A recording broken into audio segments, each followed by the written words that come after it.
शाम होते ही गांव पर अजीब से चुप्पी उतर आती थी। गांव के लोग रात ढलते ही दरवाजे बंद कर लेते। कहते थे इस गांव में एक आत्मा भटकती है, चुड़ैल की आत्मा। राघव और उसकी पत्नी सीमा अभी अभी गांव में आकर बसे थे। राघव को गांव में जमीन विरासत में मिली थी और उसने सोचा कि शहर की भाग दौड़ छोड़कर यहीं शांत जीवन बिताया जाए।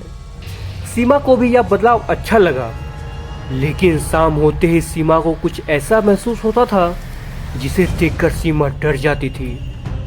पहले ही रात जब दोनों सो रहे थे, सीमा ने खिड़की पर दस्तक सुनी। उसने हड़बड़ा कर राघव को उठाया। सुनो, खिड़की पर कोई है। राघव हंसते हुए बोला, तुम्हें वहम हो रहा है। यह गांव है, यहाँ हवा तेज चलती है तो खिड़कियां खुद ही हिल जाती है। लेकिन सीमा की आंखों में डर साफ था। उसने कसम खाई कि खिड़की के बाहर उसने किसी औरत की परछाई देखी थी, लंबे बाल, सफेद कपड़ों में और झुका हुआ चेहरा। अगले दिन गांव के चौपाल पर जब सीमा ने औरतों से अपनी बात बताई तो सब खामोश हो गए। एक बुजुर्ग ने धीरे से कहा, बेटिया, तुमने सच में देखा होगा, यह वही चुड़ैल है। वह रात को गांव में घूमती है। जो उसके रास्ते में आता है वह कभी कल का सूरज नहीं देख पाता। राघव ने इन बातों को अंधविश्वास मानकर टाल दिया, मगर सीमा का डर बढ़ता गया। उस रात फिर वही हुआ। आधी रात को खिड़की पर दस्तक और एक धीमी कहार, मुझे शांति दो, मुझे शांति दो। सीमा ने चिल्लाकर राघव को जगाया। राघव ने बाहर जाकर देखा, मगर वहां कोई नहीं था, केवल टूटी हुई पगडंडी और सूखे पत्ते की सरसराहट। पर सीमा की धड़कनें रुकने का नाम नहीं ले रही थी। उसे लग रहा था कि यह गांव कुछ छिपा रहा है और यह चुड़ैल किसी वजह से भटक रही है। अगले दिन सीमा ने गांव की बूढ़ी दादी रामप्यारी से सच जानने की ठानी। रामप्यारी ने गहरी सांस ली और बोली, बेटिया, सालों पहले यहाँ एक औरत रहती थी, सुहागिन। उसका पति परदेश चला गया और लौटकर कभी वापस नहीं आया। अकेली औरत पर गांव के कुछ दरिंदों ने जुल्म ढाए। बेचारी ने पगडंडी के उस पेड़ से लटककर अपनी जान दे दी। तब से उसकी आत्मा भटक रही है। तभी सीमा ने पूछा, पर वह किसी को क्यों सताती है? तभी रामप्यारी बोली, क्योंकि वह अब भी अपनी पति की तलाश में है। जो भी शादीशुदा जोड़ा उसे दिखाई देता है, वह समझती है कि शायद उसका पति लौट आया है और फिर उसकी तड़प उसे पागल बना देती है। सीमा यह सुनकर कांप गई।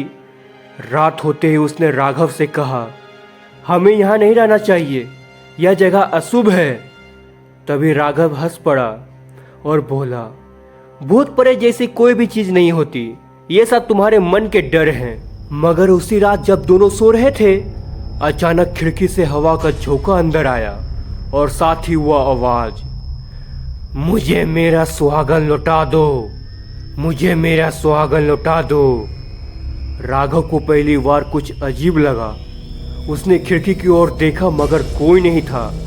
लेकिन जैसे ही उसने पीछे पलटकर देखा तो सामने लाल आंखें और हल्की मुस्कान लिए एक औरत सामने खड़ी थी। तभी सीमा चीख पड़ी और बेहोश हो गई। राघव ने हिम्मत करके आंखें बंद की और जब खोली तो वह गायब थी।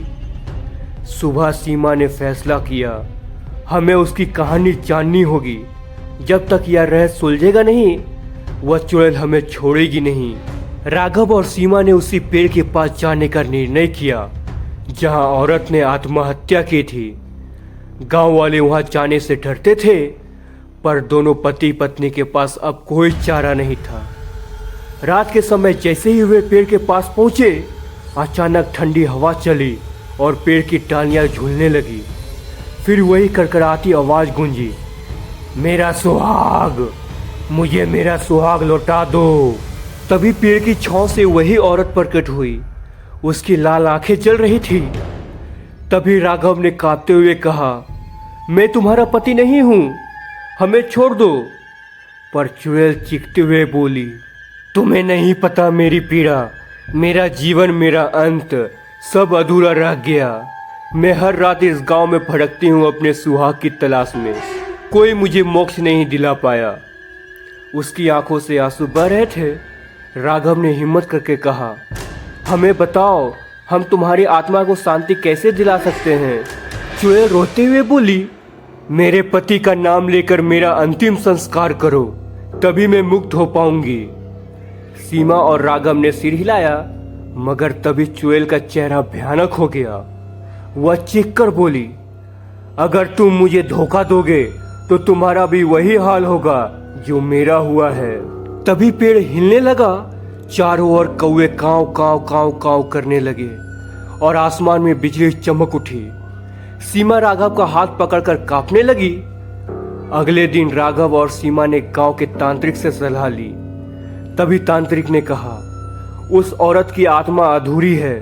उसका नाम सुहागिन था और उसके पति का नाम मोहन। तुम्हें उनके नाम से विधि विधान कर अंतिम संस्कार करना होगा। शाम होते ही दोनों ने उसी पेड़ के नीचे पूजा शुरू की। राघव ने मंत्र पढ़ते हुए कहा, हे सुहागिन, हम तुम्हें मोहन की पत्नी मानकर तुम्हारा पिंड दान कर रहे हैं, तुम्हें शांति मिले। तभी सीमा ने आंसुओं से भरी आंखों से कहा, अब तुम्हें किसी को सताने की जरूरत नहीं, तुम्हारा सुहाग अमर रहेगा।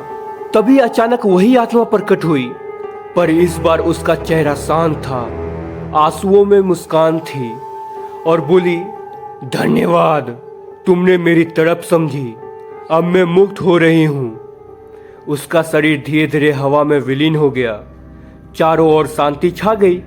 पेड़ की डालियां स्थिर हो गई और कौवे की आवाज बंद हो गई। राघव और सीमा ने चैन की सांस ली।